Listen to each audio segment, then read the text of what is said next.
Bueno, quisiera en primer lugar presentarme. Yo soy Martín Bravo, soy abogado laboralista, me dedico a la defensa procesal de trabajadores y a la asesoría de empresas en materia de recursos humanos. También me aboco a procedimientos administrativos disciplinarios ante servir. Eh, y bueno, también me dedico a la par del oficio práctico a la investigación especializada en Derecho del Trabajo. Y precisamente cuando recibo la invitación del vicerrectorado de investigación de la Universidad Norbert Wiener para intercambiar algunas ideas con estudiantes, bueno, he tenido bien, me ha parecido pertinente, fusionar una problemática de mi práctica profesional con un ámbito del conocimiento, una porción del derecho eminentemente teórica, como es la teoría general del proceso.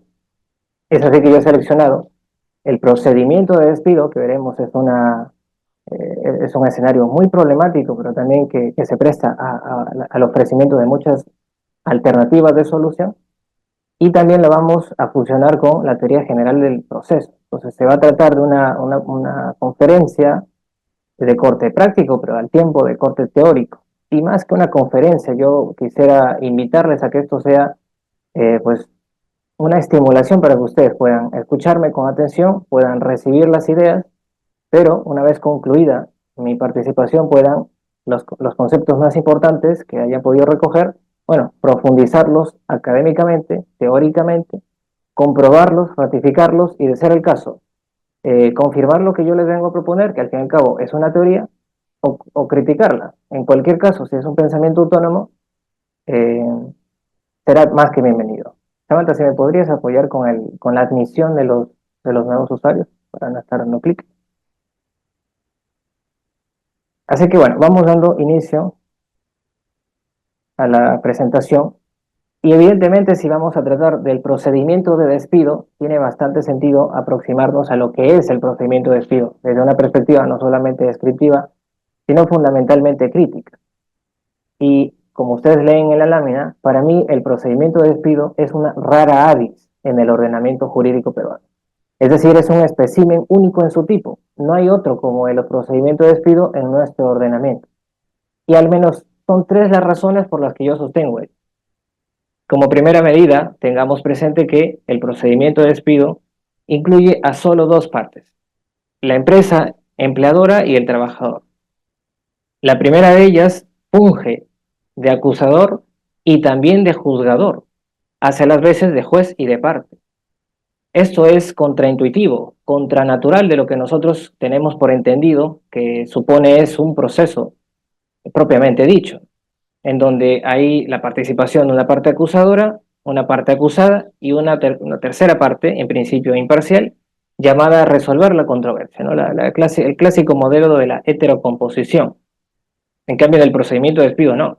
Quien acusa también va a juzgar, por lo que su imparcialidad, es de esperar, esté naturalmente contaminada, en principio al menos. Además, este procedimiento es de instancia única, ¿ok? A diferencia de otros trámites, no existe en el procedimiento de despido una instancia recursiva. El trabajador, una vez que se ha comunicado con la decisión del empleador de despedirlo, no tendrá la posibilidad de impugnarlo ante la empresa. Lo podrá hacer, sí, posteriormente ante un juez de trabajo, pero bajo condiciones materiales sensiblemente distintas. Ya no será un trabajador y ya habrá perdido los beneficios económicos y jurídicos que dicha condición le supone. La remuneración, evidentemente, los beneficios sociales, algún convenio colectivo que le haya podido dar beneficios también se va a perder, los seguros, los aportes previsionales, todas esas situaciones accesorias del vínculo laboral también las habrá perdido, porque evidentemente todas dependen de la existencia del vínculo de trabajo. Y finalmente, el procedimiento de despido asume una particularidad porque se trata de un privado contra privado. Esta es probablemente la característica menos particular de todas, pero igualmente es llamativa, puesto que aquí, en el procedimiento de despido, es completamente ajena la participación de autoridades administrativas y judiciales. No va aquí a entrar a tallar ni SUNAFIL, ni el Ministerio de Trabajo, ningún otro tipo de organismo regulador, ni mucho menos un juez o un árbitro. Se trata de un privado, es decir, una empresa privada, derecho privado, contra un particular, que es una persona natural sujeta a las normas internas, en primer término, y públicas de derecho privado del derecho laboral, ¿no? Entonces, si ustedes captan bien un poco de lo que yo les estoy comentando, ¿acaso estamos ante la fórmula perfecta para la arbitrariedad? ¿Es el procedimiento de despido el caldo de cultivo perfecto para que se generen abusos contra la parte trabajadora? Bueno, ante ello yo me pregunto y les invito también a ustedes a preguntarse, si esto es así, ¿hasta dónde podemos aspirar defendernos en un procedimiento de despido? ¿De qué es digno el procedimiento de despido? ¿Qué puedo yo reclamarle? ¿Qué puedo yo esperar de él? Si las condiciones son ciertamente desfavorables. Es una geografía muy accidentada la que va a tener que transitar el trabajador. Ese procedimiento, ¿qué me va a permitir a mí? Vamos a intentar dibujar un poco, esbozar esos límites desde una perspectiva teórica. Pero antes de ello, yo les propongo dos reparos, dos cuestiones preliminares. En primer término, lo terminológico. Pareciera obvio, pareciera dispensable, pero en realidad no lo es, el de reparar en las palabras. Y si el procedimiento de despido se llama así, pues alguna razón debe haber. Detengámonos entonces en lo que es un procedimiento. ¿Qué es un procedimiento? Bueno, esta es una categoría bastante familiar para todos. Se estudia en las primeras aproximaciones al derecho procesal y en general pertenece a la teoría general del proceso clásico. Pero, ¿qué es un procedimiento? De forma clásica podemos decir, sin miedo a comprometer algunas teorías modernas, que el procedimiento es una consecución de pasos ordenados, sucedidos en el tiempo, relacionados entre sí, con la característica de que va a tener un resultado final. Eso es una definición bastante políticamente correcta, si se quiere, del procedimiento. Y bajo ese entendido, básicamente todo lo que hacemos en nuestras vidas, en buena cuenta, es un procedimiento, ¿no? Lo que estamos haciendo ahora mismo es un procedimiento. Yo estoy exponiendo un tema a base de subtemas que están ordenados, que suceden, y finalmente tendremos un resultado que son las conclusiones. Algún negocio nuevo que se vaya a abrir, bueno, solicitará a la municipalidad correspondiente una licencia, una habilitación. Para ello presentará una solicitud, seguirá una consecución de pasos y tendrá la licencia. Lo mismo quien desea un brevete y lo mismo ustedes, quienes al final de su carrera pues van a optar por un título profesional, por el bachillerato en primer término y luego el título. Van a tener que presentar a la escuela la carpeta correspondiente, pagar los derechos, en fin.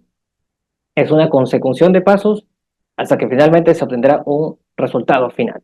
Eso es un procedimiento. Y bajo ese entendido, como les he dicho, casi todo es un procedimiento. Pero cuidado, que aquí tenemos que pasar al siguiente reparo, que es en el tiempo el segundo, que es lo contextual. Nosotros no estamos en cualquier escenario de los que le acabo de describir a usted. No estamos en el escenario educativo, ni municipal, ni civil, ni comercial. Estamos en un contexto muy particular, en el marco de una relación de trabajo, de un contrato de trabajo vigente, cuyas partes no son cualquiera. Un trabajador supone para el derecho una parte que merece una especial protección, especialísima protección, en todo sentido, no solamente en el sentido de normativo, sino en el sentido interpretativo.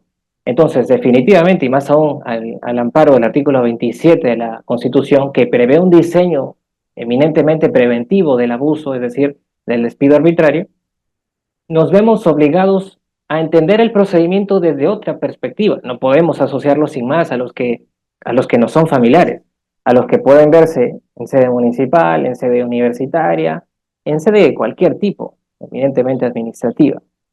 Tenemos que eh, deconstruir ese concepto y encontrar una nueva definición que sea armoniosa con los estándares que nos exige la Constitución en temas laborales.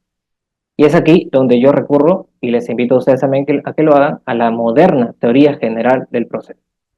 Y cuidado, que el adjetivo de moderna no es gratuito, no es baladí, no es en vano. Yo lo coloco porque en efecto es moderna. Hay muchas teorías generales del proceso, pese a que todas buscan, y esa debe ser la finalidad de toda teoría, buscan un carácter universal de aplicación para todos los casos y idealmente en todos los tiempos.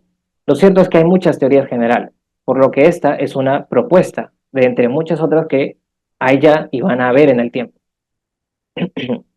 Pero esta moderna teoría general del proceso se distingue fundamentalmente porque empodera la categoría del procedimiento y sobre todo propone escudriñar en su estructura y a base de ella identificar cuáles son las figuras que no son verdaderos procedimientos.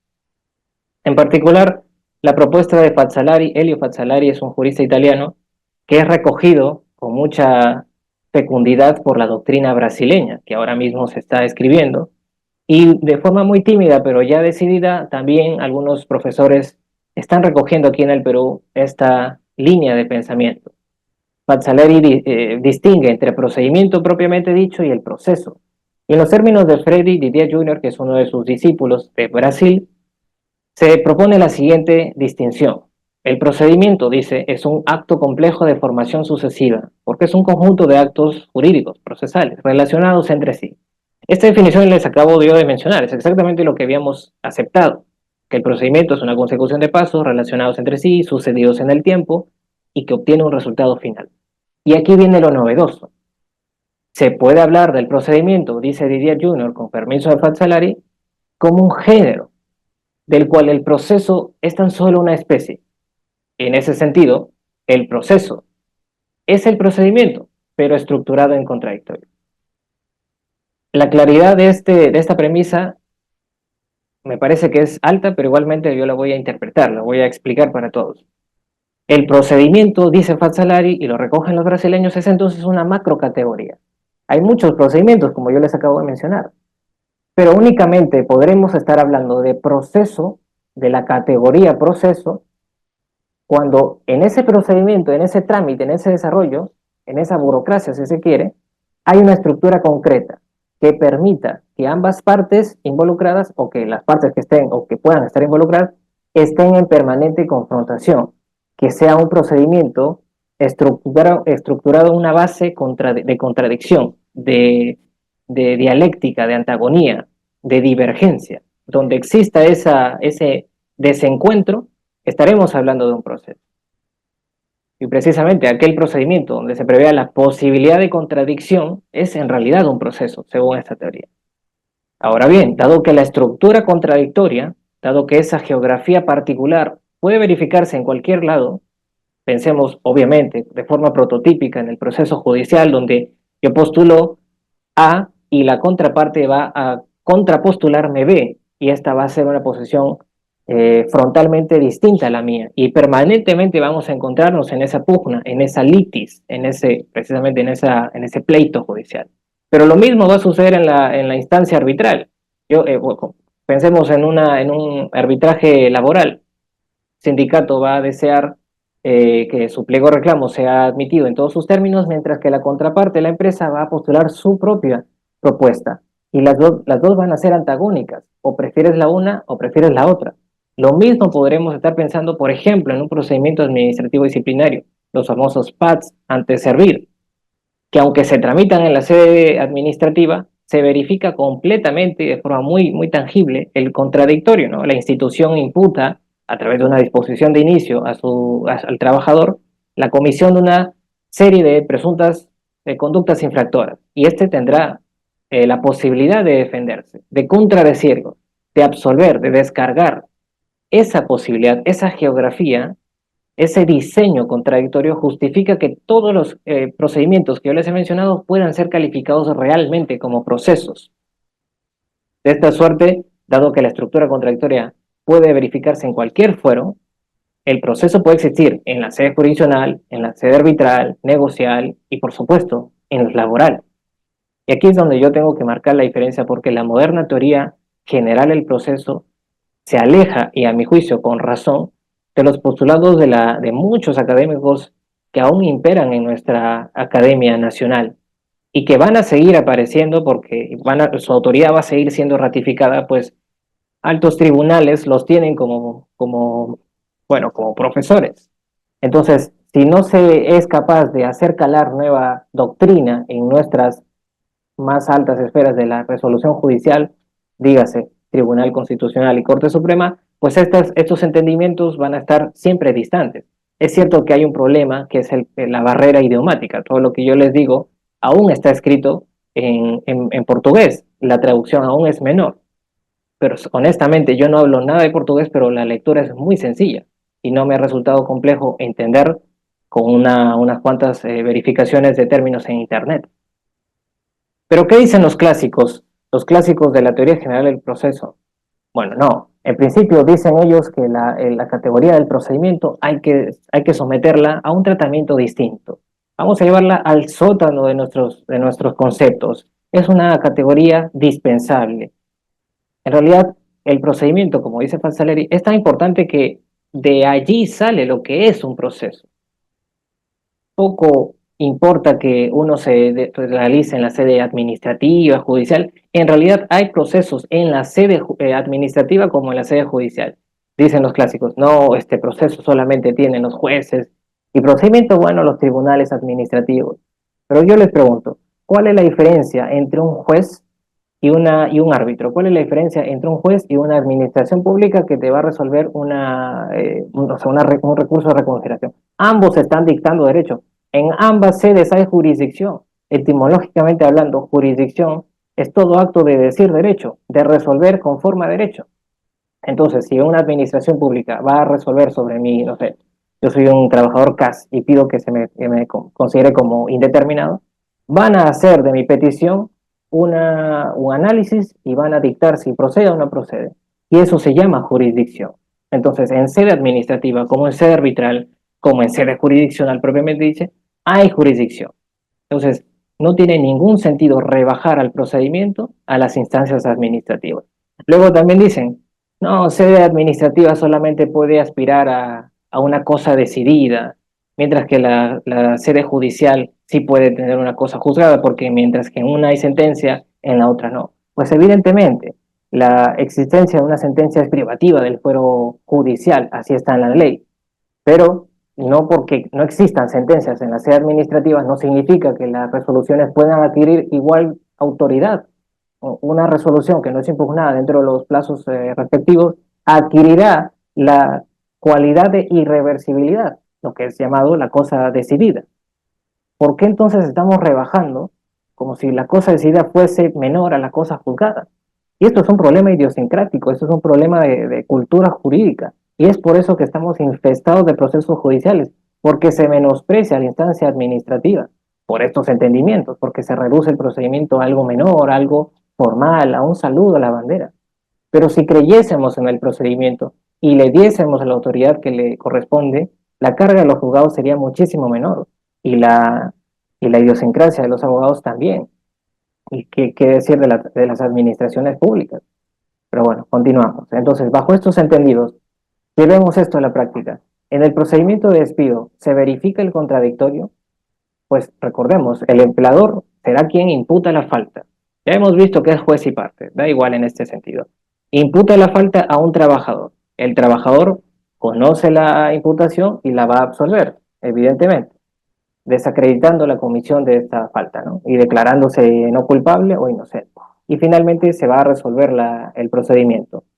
Esta posibilidad de que el empleador pida, consulte incluso formalmente al trabajador su descargo, que le pida su descargo, que le dé la oportunidad de defenderse y que se contradiga, es el contradictorio, al menos de una perspectiva formal. Ya veremos que desde una perspectiva sustantiva todavía no.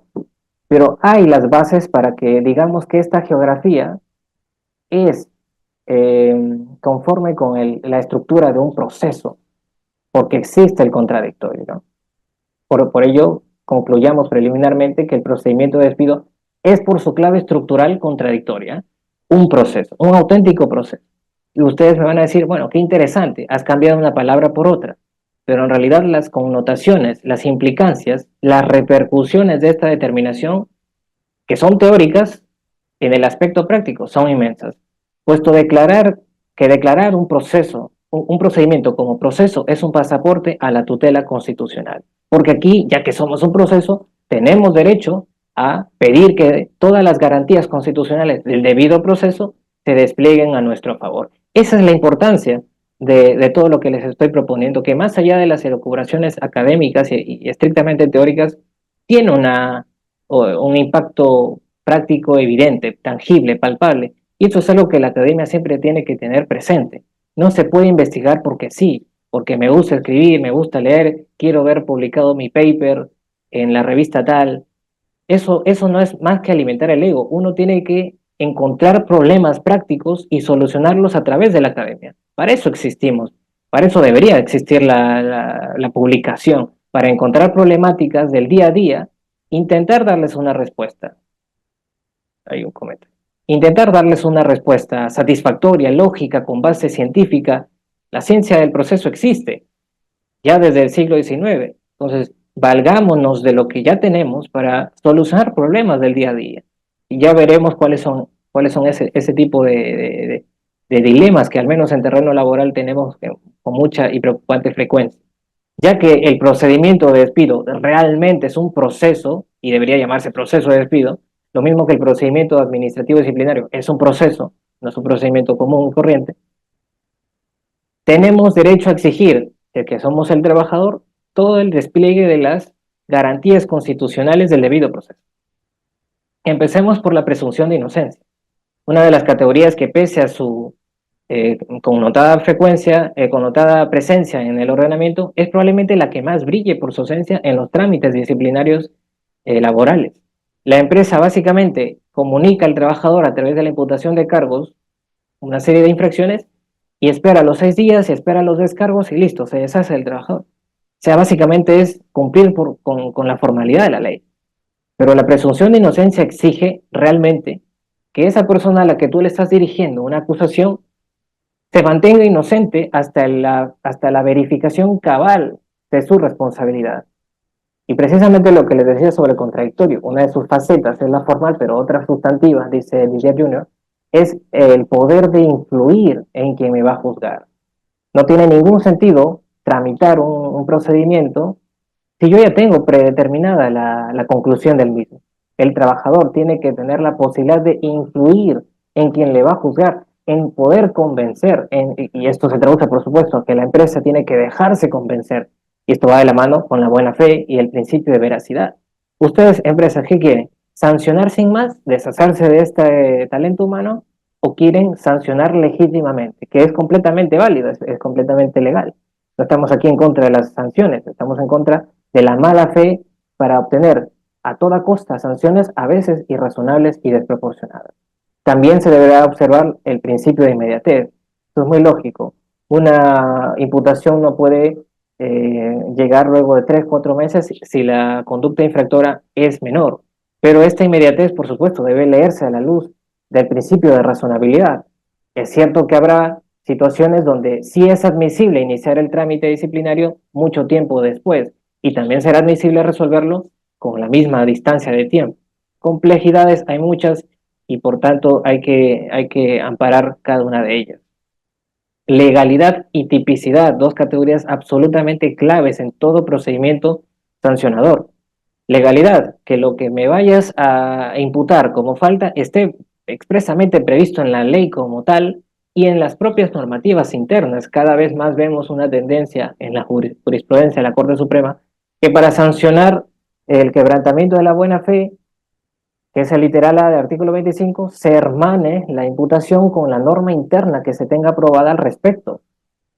Entonces, definitivamente las empresas tienen que ir construyendo su propia estructura interna normativa que prevea en un apartado específico cuáles son las faltas. Pero cuidado, aquí habrá que satisfacer no solamente la legalidad, sino también la taxatividad. Hay que escribir bien esas faltas para que quienes estén bien notificados con ese reglamento interno sepan qué conductas son y cuáles no son infractoras. Y cuidado, que también hay que satisfacer el principio de tipicidad, que es bueno, pongamos, es un subprincipio de legalidad. ¿Y qué exige la tipicidad? Bueno, que si tú me vas a acusar, que encauces correctamente mi conducta con las normas que estén vigentes. Si yo he cometido la falta A, pues invócame la A, porque si invocas la C o la D, estás afectando mi derecho al debido proceso por afectar el principio de tipicidad. Tipicidad quiere decir, cita bien la norma, al menos. En la carta de preaviso de despido, que se tendrán que verificar esas garantías, también debería proporcionarse a la parte acusada todo el acceso a los medios probatorios. Se tendrá que adjuntar lo que la investigación preliminar ha concluido, porque recordemos, el procedimiento de despido se instaura con indicios suficientes y razonables de la comisión de una conducta infractora. Pero ¿cómo yo determino que hay indicios? Bueno, primero he tenido que hacer una mini investigación. En esa investigación he acopiado pruebas, he pedido testimonios y los voy a poner de conocimiento del trabajador en la carta de preaviso de despido. Todas esas documentación, todas esas pruebas de todo tipo tienen que estar a disposición permanente del trabajador en la carta de preaviso de despido o de imputación de cargo. Y en la lectura de la carta de descargos que me presente el trabajador, yo tendré que mantener siempre en toda su dimensión el principio de buena fe, veracidad e informalismo. Relaciones laborales igual buena fe laboral. Ustedes deben asociar ambas categorías, pues el primero, la buena fe, es un principio que irradia transversalmente todas las relaciones laborales y puede suplir bastante solventemente las falencias que normativamente tengamos. Esto lo comentaba yo hace una semana. ¿Qué pasa con los descargos que se presentan después de 6 días naturales? La ley dice, tienes tú 6 días naturales como mínimo. Bueno, yo presenté mi descargo en el 8.º día porque no encontraba abogado o simplemente no me lo podía pagar, ¿no? Y alguien por ahí me apoyó de buena fe. La empresa puede decir, mira, como me has presentado los descargos fuera del plazo, yo no tengo la obligación de revisarlo. Y por tanto, y como ya tengo una decisión motivada por la investigación que yo he hecho, bueno, ya está, te sanciono, te despido. Pero eso iría en contra de todo entendimiento de buena fe y de el principio de veracidad, que en buena cuenta lo que busca, lo que intenta asegurar, es que en el trámite de investigación lo que prevalezca es la verdad de los hechos, porque eso es finalmente lo que se busca, no comprobar la responsabilidad del trabajador, sino intentar identificar si este es o no responsable.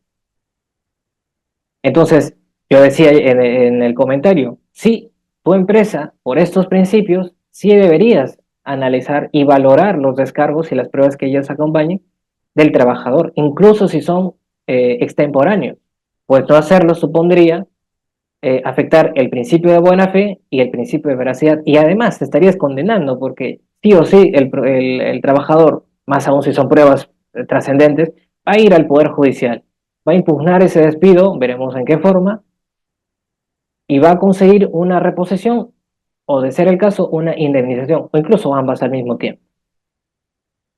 Habrá que respetar un plazo razonable igualmente. No se puede sancionar, no se puede someter a un trabajador a un procedimiento que se alargue indefinidamente cuando las cosas ya están listas para resolver.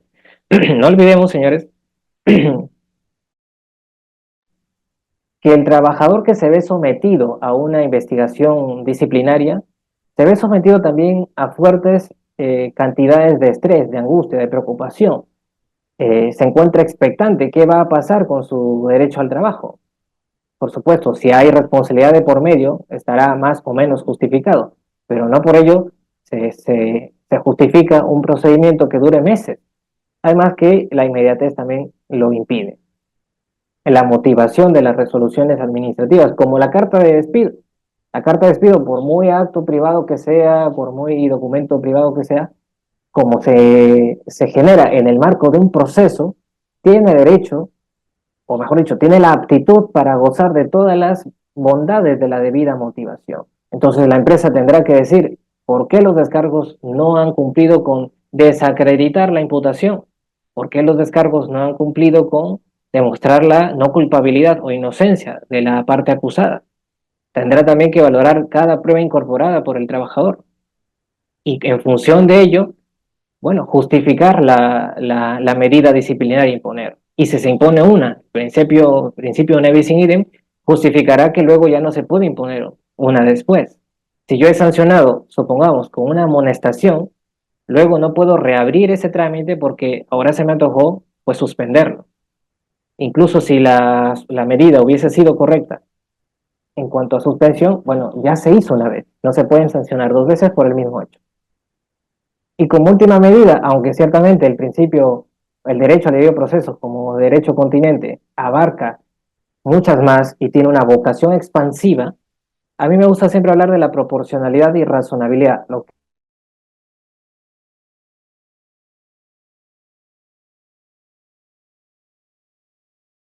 eso es uso. Está bien, si yo soy responsable abusivamente, es que la potestad del empleador, pese a que es una potestad perfectamente legal y legítima, por cierto, tiene que ser ejercitada en el marco del principio de razonabilidad, artículo 9 de la ley de productividad. Entonces, no porque se verifique una conducta infractora, se va a justificar la más drástica de las sanciones. Hay que ameritar qué sanción es la correspondiente. Sí. Bueno, ¿y cuál es la importancia de la propuesta? Si es que aún no la han deducido, yo se las resumo en estas dos láminas o tres láminas. Recordemos, todo lo que yo les estoy exponiendo intenta ser una herramienta del día a día. Yo intento que mi academia sea misionera, que sea práctica, que tenga un fin concreto, tangible, que intente generar un impacto social en los trabajadores, en las empresas. Yo creería que esa es la verdadera finalidad de toda academia. Insisto que escribir por escribir me parece una absoluta pérdida de tiempo. Esta propuesta que yo les pongo a su escrutinio favorece la predictibilidad jurídica, pese y por la precaria regulación normativa. Todo lo que yo les acabo de explicar no está en la norma. Y en buena cuenta no tiene que estar en la norma, porque como hemos visto, es perfectamente arribable. Nosotros podemos llegar a esa conclusión con la seguidilla de pasos teóricos que yo les acabo de mencionar. No tenemos que esperar a que la ley diga lo que yo les acabo de decir. Hay caminos para completarlos. Hay material con que rellenar esos agujeros. Más aún porque en la ley de productividad ni en su reglamento se regula cómo debe ser esa sacrosanta carta de preaviso de despido. No me dicen cómo. Pero adivinen qué, no me tienen que decir cómo, porque yo como buen procesalista sé que tengo que asegurar al trabajador inmediatez, legalidad, tipicidad, taxatividad, plazo razonable, entre otras garantías que hemos visto. Es cierto que la cultura nacional, esto lo tengo que decir, tiene una suerte de legalitis. Si no está en la ley, yo no lo hago. Lo que está pasando ahora mismo con el tema de APEC, no sé si están enterados, se sale un comunicado que dice, bueno, son días no laborables, ¿ok? Son días no laborables y luego vas a tener que recuperar horas. ¿Y dónde quedó el teletrabajo? Teletrabajo que ya rige con todo derecho, con toda autoridad en todo el país. No, es que el comunicado dice que no ha dicho nada sobre el teletrabajo, pero no tiene que decirlo, no tiene que recordártelo. Tú tienes tu propia iniciativa, tú tienes la propia autoridad para reglamentarlo, regularlo, imponerlo, siempre y cuando haya un consenso. Y evidentemente la necesidad aquí impera y se justifica, por tanto, la implementación del teletrabajo. Lo diga o no lo diga el comunicado del Ministerio de Trabajo. No necesitamos que alguien nos autorice si el razonamiento jurídico nos puede permitir llegar a esas metas. Y fíjense, en 2019 salió un reglamento, un proyecto de nuevo reglamento de la ley de productividad. Yo recuerdo que en su momento mandé unas cuantas propuestas, pero quedó en nada todo el trámite. Bueno, ese proyecto legislativo recogía una propuesta que más o menos se acerca a la nuestra, pero solamente se quedaba en la tipicidad. En el artículo 40 de ese proyecto, muy interesante por cierto, y que está en internet, se reza: el error en la cita legal de las comunicaciones de la carta de preaviso invalida el procedimiento de despido. Interesante. Advierte que hay que respetar el principio de tipicidad, pero no podemos esperar a que esta norma, que por el momento está absolutamente entrampada, salga para recién respetarlo. O sea, es algo completamente lógico. Si estamos en relaciones laborales, tenemos que ser permanentemente creativos, pues a diferencia de otras especialidades, estamos expuestos a una avalancha de normas que se renuevan cada mes, que se derogan completas. O sea, tenemos que tener un sentido de la autonomía aplicativa normativa muy despierto. También esta teoría compatibiliza con algunas que son relativas, pero las refuerza. Dos particularmente. La teoría de la eficacia horizontal de los derechos fundamentales, una teoría que ya podríamos decir que más que teoría, pues es una generalidad, ¿no? Ya el Tribunal Constitucional la han parado hasta decir basta. Entendemos que el derecho fundamental ya no es solamente un deber del Estado con el particular, el ciudadano, sino que entre ciudadanos horizontales, particulares, también son exigibles los derechos fundamentales, ¿no? De los efectos interprivados. Y también muy interesante la teoría de los derechos laborales inespecíficos, de origen español, del profesor Manuel Carlos Palomeque. La teoría de los derechos laborales en específico llega a la misma conclusión que nosotros, pero a mi criterio, desde un atajo, se queda en decir, bueno, el debido proceso es un derecho humano. Y como, y como en el marco de una relación de trabajo no se pierden los derechos humanos, bueno, también hay que exigirlo. Es la misma conclusión, pero desde mi perspectiva, la nuestra posee una explicación procedimental más sostenible y ciertamente más convincente. La importancia de la propuesta también se radica en que puede desincentivar prácticas empresariales abusivas. Y aquí es lo que les he dicho hace un minuto, que lo que buscamos finalmente es un cambio de paradigma, de fortalecer la idea de que el procedimiento administrativo puede ser un proceso y que en realidad, cuando lo sea, tienen que garantizarse todas las condiciones del debido proceso. Y cuando no haya tal verificación, cuando no haya tal respeto, bueno, habrá consecuencias. Y por supuesto, si el empleador sabe que si comete irregularidades, abusos, si comete falencias, bueno, le va a esperar más temprano que tarde alguna consecuencia económico-jurídica o ambas a la vez. Entonces, definitivamente esto puede repercutir desde una perspectiva preventiva, puede desincentivar las malas prácticas empresariales. Y finalmente, y esto es muy interesante, la propuesta puede favorecer la protección integral del trabajador despedido. Porque, bueno, hermanado con lo que he dicho hace un minuto, los vicios que se detecten en el procedimiento de despido ameritarán, de acuerdo a cada caso, la calificación y consecuente impugnación del despido. Allí donde haya afectación del debido proceso va a haber una causal de impugnación de despido. Ya veremos cómo lo haga cada defensa, ¿no? Según cada caso podremos estar hablando de un despido fraudulento, nulo, arbitrario y todas las consecuencias que cada uno suponga. El fraudulento te permite reclamar la reposición y las indemnizaciones por daño moral y lucro cesante. El nulo, la reposición y los sueldos caídos con sus saldos beneficios sociales. Y el arbitrario te permite la indemnización por despido arbitrario, tarifada legalmente. Artículo 31. Y finalmente, y aquí lo que me parece más importante, y les invito a que ustedes investiguen sobre esta categoría, es la consolidación, gracias a esta propuesta, de la figura del despido lesivo de derechos constitucionales. Espero que hayan escuchado de esta figura. Lo cierto es que su construcción, aún en desarrollo, es recogida muy tímidamente por ciertos tribunales del país y es desacreditada y ridiculizada por otro sector académico también de nuestro medio. Ellos dicen, estamos inventando despidos, pero ¿qué estamos aquí? ¿En dónde estamos trabajando? Estamos trabajando en el marco de una relación de trabajo, con todo lo que ello supone. Piensen ustedes en el artículo 29. El factor común de todas las causales de nulidad de despido es que se atenta con un despido fundamental a la igualdad, despido, a las mismas condiciones, a la no discriminación, etcétera.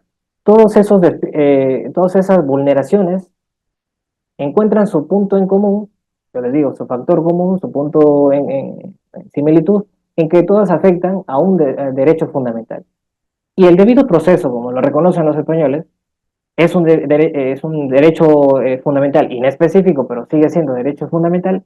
Si se, si se lo afecta, si se lo altera, si se lo vulnera, también dará pie a una nulidad de despido. Pero claro, ya que tenemos ese catálogo cerrado, que es el artículo 29, números clausus, no podemos decir que es un despido nulo. Por ello es que se crea la figura del despido lesivo de derechos constitucionales. Aquellas formas empresariales que atenten contra un derecho fundamental del trabajador, pero que no estén previstas en el catálogo del artículo 29 de la Ley de Productividad.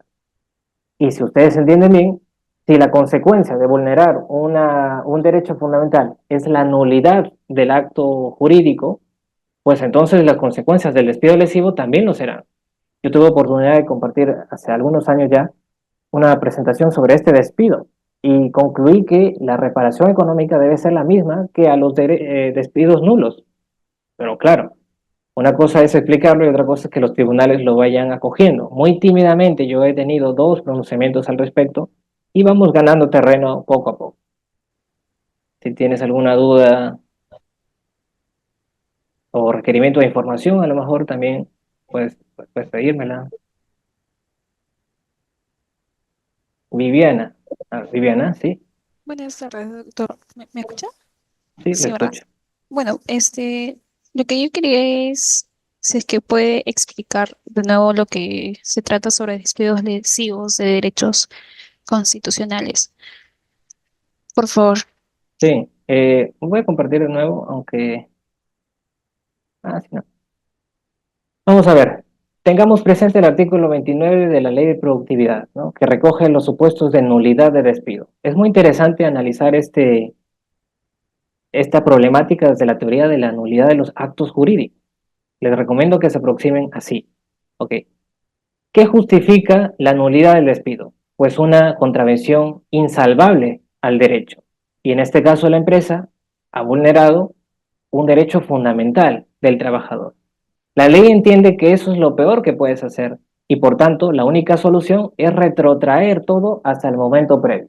Precisamente por ello es que se declara la nulidad con el reconocimiento de los sueldos caídos y los beneficios sociales. Es decir, nunca ocurrió esto. Es tan malo que hagamos de cuenta que nunca ocurrió.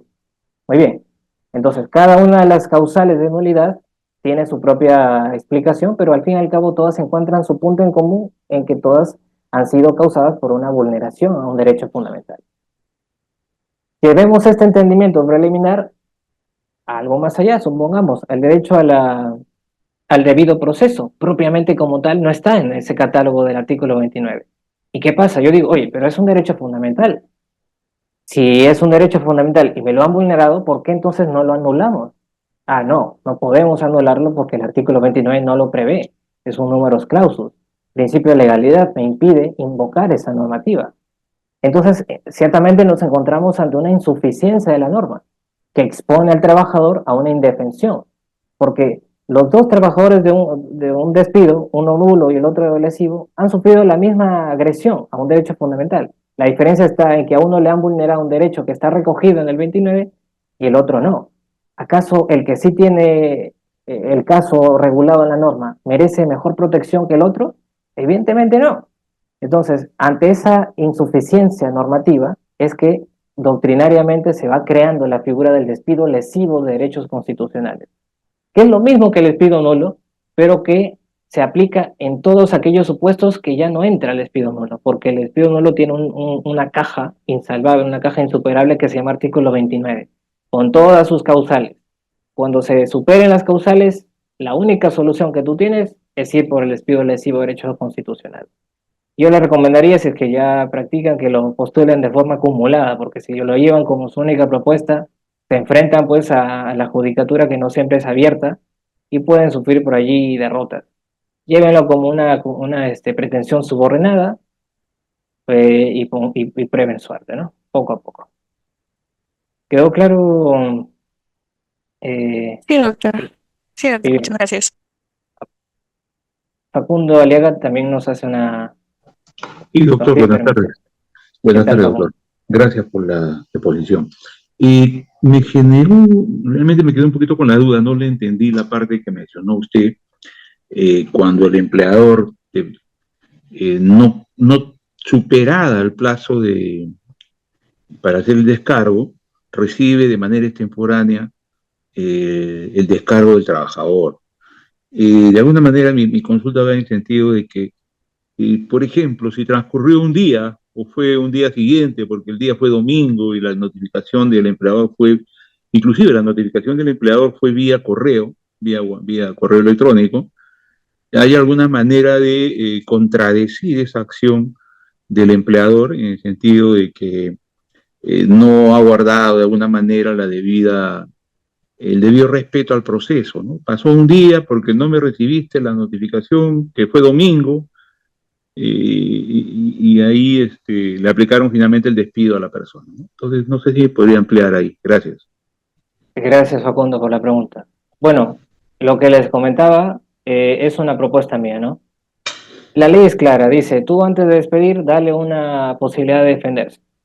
Dale no menos de 6 días, pueden ser 6 días, pueden ser 15 días, no menos de 6, y natural. Por ello es que se aperturan medios virtuales para que no haya problemas con que caiga domingos o sábados.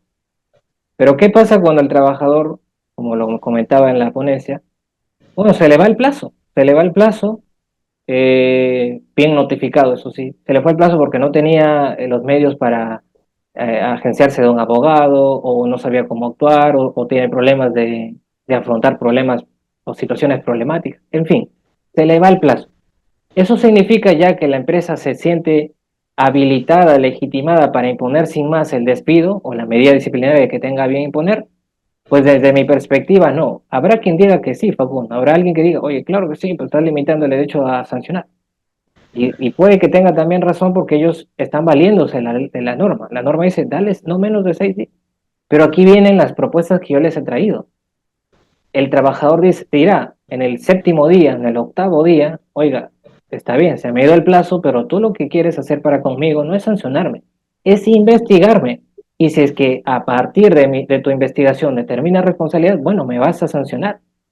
Pero si tú me sancionas sin atender mis descargos, pese a que hay pruebas determinantes en ellos, bueno, yo voy a recurrir a la vía porque tú estás faltando al principio de buena fe laboral, al principio de veracidad, de impulso de oficio y verdad material, principio de informalismo, que también rige en los procedimientos administrativos.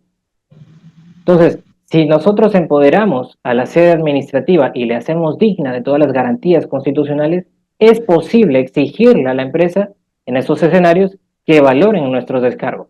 Pues de lo contrario, estaríamos ratificando lo que en realidad es un vox populi, ¿no? Que los procedimientos son un saludo a la bandera. Investígale. Permíteme convencerte de que soy inocente, presunción de inocencia, poder de influencia, según los brasileños. Si ello está, si ello se entiende, si ello está conforme, bueno, la empresa tendría la obligación de revisarlo. Pese a que sea un descargo extemporáneo, a estos efectos, la extemporaneidad no es una causal de nulidad del descargo, ni de invalidez. Simplemente justificará que la empresa pues, tome decisiones para que esto tampoco se alargue tanto, ¿no? Esa es mi propuesta, sin embargo, como te digo, Facundo, habrá quien diga, no, sanciónala sin más. Pero bueno, espero satisfacer tu pregunta. Gracias, doctor. Gracias, Facundo.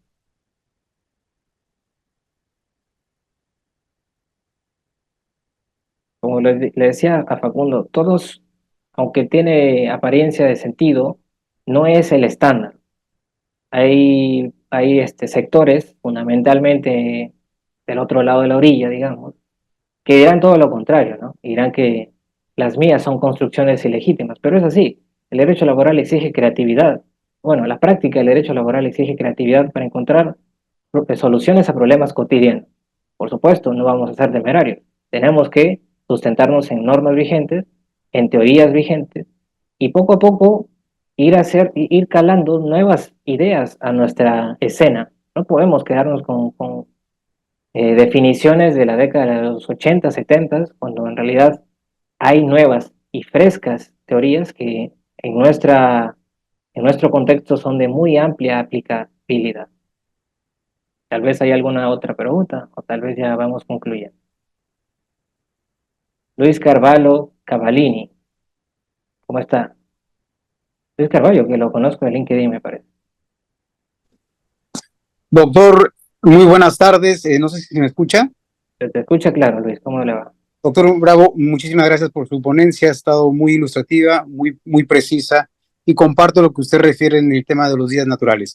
La siguiente precisión que quiero hacer es cómo va. El día de ayer leí que decía un anunciado, no se puede despedir durante el periodo de prueba a una mujer en estado de gestación. Después hay otros que afirman que sí, en tanto el despido no tenga por motivo el estado de gravidez. Sobre estas dos posiciones, ¿cuál es con la que usted se queda o cuál es la que jurídicamente hablando es la que tiene rigor? No sé si nos puede hablar del tema. Sí. Gracias, Luis. Es la segunda posición. Es cierto que la mujer embarazada es probablemente el actor laboral más protegido. Digo que el actor jurídico más protegido de todo el ordenamiento. No hay como la mujer embarazada. Y en buena cuenta debe ser así. Eso no significa, sin embargo, que la potestad del empleador de finiquitar la relación valiéndose de la no superación de prueba quede invalidada. Tendrá que hacerlo, sin embargo, asegurándose fehacientemente de que la no renovación, es decir, de que la invocación del periodo de prueba, se sustenta en cuestiones estrictamente laborales, bajo rendimiento, mala conducta. Si no es capaz de demostrar cualquiera de estas dos condiciones, la ley le va a imponer una presunción en su perjuicio y le va a decir, tú la has sacado por embarazada. Hay que batallar contra esa presunción. ¿Y cómo se hace? Bueno, demostrando. Por eso es absolutamente fundamental, como cuando tenemos trabajadoras en estado de gravidez, mantener un registro pormenorizado de su rendimiento. para que cuando tengamos la necesidad o la obligación de desvincularla, pues podamos acreditar que la medida ha sido adoptada dentro de los márgenes de la legalidad y que no ha sido un arbitrio, que no ha sido un abuso de derecho. Esta presunción, Luis, es muy compleja de superar. Así que si las empresas no tienen la condición de probatoria suficiente, pueden tener la mínima, pero no suficiente, van a perder en una impugnación. Así que ese periodo de prueba se pone entre comillas cuando se trata de trabajadoras en estado de gestación. Muchas gracias, buenas tardes. Gracias a ti, Luis.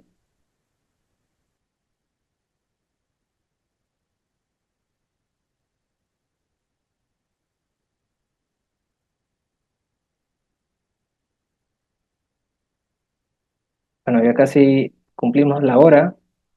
Samantha, no sé si... Bueno, hay una última mano, vamos a decir que es la última. Alejandro Ruiz. ¿Cómo le va, Alejandro? Buenas tardes, doctor, ¿me escucha?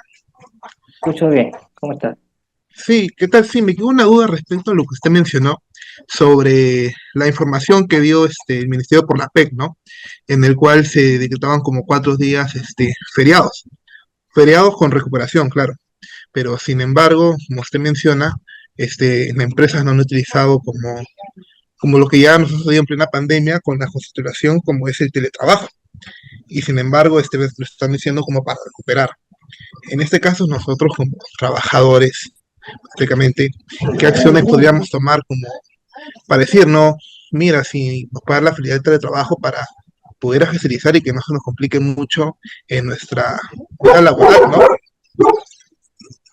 Gracias, Alejandro. Bueno, como primera medida, una precisión. No son días feriados, son días no laborables. Yo entiendo la tentación de llamarlos igual, pero hay diferencias. El día feriado lo establece la ley, ¿ok? Y es para todos. El día no laborable lo establece el gobierno de forma puntual para determinados días cuando tenga que ser y solamente para el sector público. Y si quiere se acoge el sector privado, pero casi nunca quiere. Entonces no son lo mismo. Pues bien, ¿qué pasa con el comunicado? Ustedes recuerden, ustedes son parte de una relación laboral y por tanto, en principio, los términos de la misma se pueden regular entre ustedes mismos, más aún cuando hay una norma hábil y vigente en este momento que es la ley, la nueva ley del teletrabajo. Entonces, si tu puesto, Alejandro, es teletrabajable, espero que así lo sea, yo no vería ningún impedimento para que tú le propongas a la entidad para la que trabajas no irte esos días, sino teletrabajar esos días. Por supuesto, tendrás que obligarte a dejar constancia de todo tu teletrabajo. Lo primero que tienes que asegurarte es que tu puesto pueda laborarse desde esa modalidad, ¿no? Si eres del sector, no sé, manufactura, imposible, pero si eres un teletrabajador, digamos, un contable que tiene la posibilidad de hacer labores remotas, bueno, en buena hora. Si eso es así, y dado que hay un supuesto de fuerza mayor que justifica la adopción de medidas y tú no quieres comprometer tu semana subsiguiente, bueno, pide el teletrabajo. Entendería que la entidad tiene todo a la mano, toda disposición para concederlo, pero es cierto que al tratarse de un acuerdo puede no ser concedido.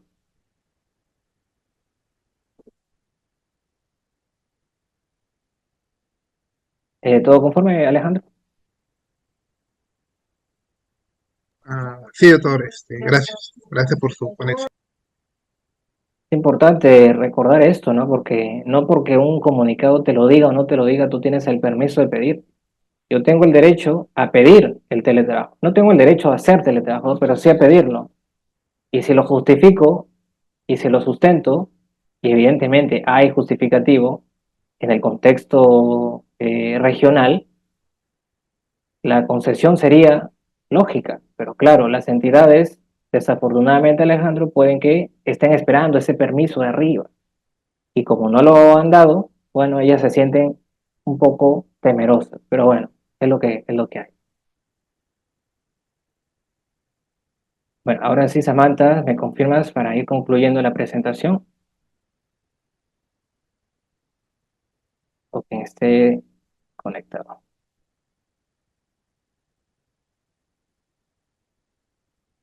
Hay un link de asistencia, pueden anotarse allí. Imagino que para los fines de la acreditación la certificación tal vez, así que pueden entrar a ese enlace.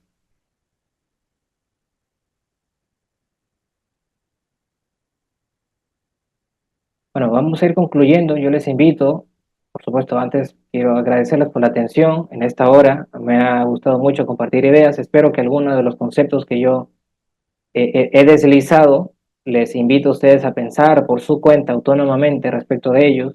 Hay categorías muy interesantes. Les invito a buscar sobre estas doctrinas brasileñas. Yo no leo, bueno, yo no hablo portugués, pero sí leo portugués.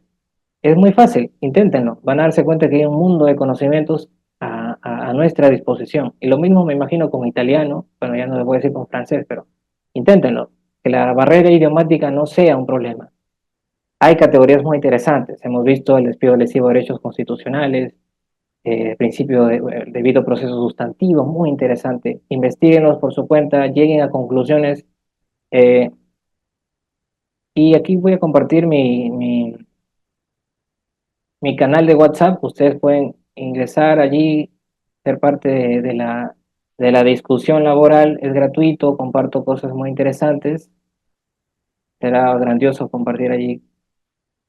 Ahí. Ustedes escaneen ese QR, inmediatamente entrarán. Si quieren información documental directa, pueden escribirme a mi correo. Con todo gusto les podré apoyar. Ahí tienen el QR. Y bueno, estoy muy agradecido con todos por el tiempo, por la atención, por supuesto con la eh, Universidad Norbert Wiener y el Vicerrectorado de Investigación. Así que, bueno, espero acompañarlos en una próxima oportunidad. Hasta luego, buenas tardes.